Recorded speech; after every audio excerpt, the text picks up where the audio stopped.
Our next reader has lived in the Poconos and the Catskills. Anne Henry wants you to know that she really loves her patio and that no robins were injured in the crafting of this story.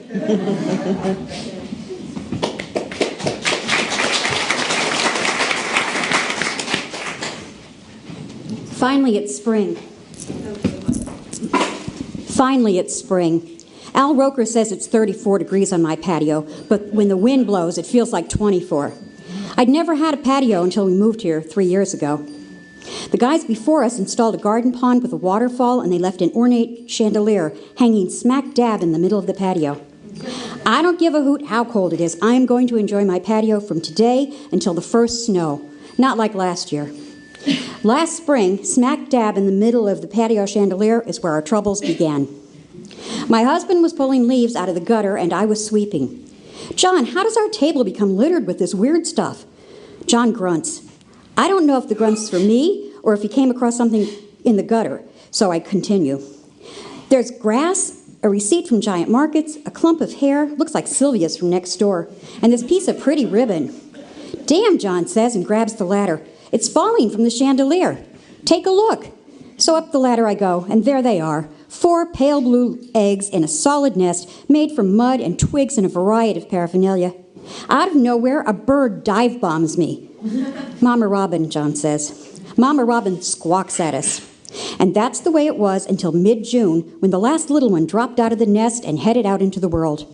And I'll tell you, the mud at the base of that nest was still warm from its tiny little body when John, with me cheering him on, scrambled up that ladder and yanked out the nest. Did you know that robins can have 2 or 3 broods between April and July? Did you know that they often return to the same site in the same season? Not on my watch.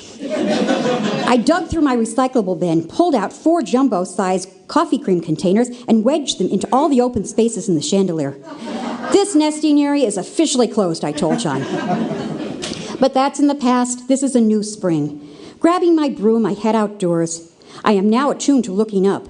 And when I do, I see that the French vanilla blue creamer is no longer in its place, and there's stuff sticking out of the chandelier. In an instant, I become Kathy Bates in Fried Green Tomatoes. To Wanda, I shout, grab the hedge clipper, scurry up the ladder, and cut down that damn chandelier and throw it in the pile for cleanup week. Done. Exhilarated but freezing, I head inside to make a pot of coffee, and that's when I hear it, a thud against the house. And then another, and another. I glance out my kitchen window, and balancing on one leg on the C-hook where the chandelier used to hang is a robin.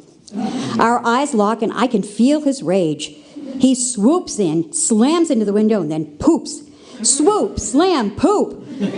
John insists that when birds see their reflection on glass, they think it's another bird in their territory, and they fly at it.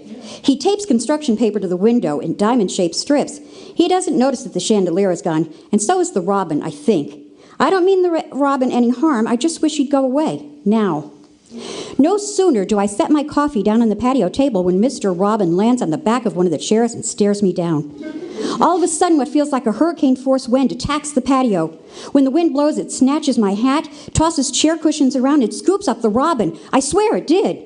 I gaze out into gray skies and wonder what the hell just happened. Where did the robin go? Who knows where robins go when the wind blows?